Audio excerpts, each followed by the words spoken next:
রাজস্থানের সেই অদ্ভুত রাত হনুমানের শক্তি কেউ অস্বীকার করতে পারে না। রাজস্থানে আজও একটা নিয়ম আছে, যখন নতুন ঘর তৈরি হয় সেই ঘরে প্রথম রাতে কাউকে শুতে হয়, কারণ মনে করা হয় সেই রাতেই বোঝা যায় ঘরের ওপর কোনো অশুভ ছায়া আছে কি নেই। একটা গ্রামে নতুন ঘর তৈরি হয়েছিল। একটি ছোট মেয়ে তার দাদির সঙ্গে সেই ঘরে রাত কাটাতে গেল। রাত তখন অর্ধেক পেরিয়েছে। হঠাৎ মেয়েটা ঘুম থেকে চমকে উঠে দেখে দরজার সামনে দাঁড়িয়ে আছে এক মহিলা। মাথায় কোনো চুল নেই, চোখ দুটো লাল, মুখ এলোমেলো। অন্ধকারে তার ছায়া যেন বড় হতে হতে দেয়ালে লেগে যাচ্ছে। মেয়েটা আর চিৎকারও করতে পারল না, অজ্ঞান হয়ে যায়। তার শব্দে দাদিও ভয় পেয়ে ওঠে, তিনিও জ্ঞান হারান। পুরো বাড়িতে আতঙ্ক ছড়িয়ে যায়।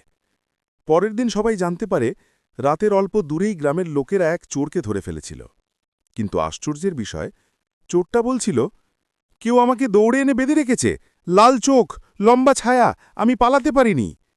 গ্রামের বয়স্করা তখন শুধু একটা কথাই বলেছিল, যেখানে ভক্তি থাকে সেখানে হনুমান নিজেই পাহারা দেন। যারা বলে হনুমানের কোনো শক্তি নেই, এই ঘটনাই তাদের ভুল প্রমাণ করে, কারণ অশুভ শক্তিও ভয় পায়, আর ভক্তকে রক্ষা করতে তিনি আজও উপস্থিত হন। চাই সেটা রাজস্থানের নতুন ঘর হোক বা আমাদের মনেই হোক।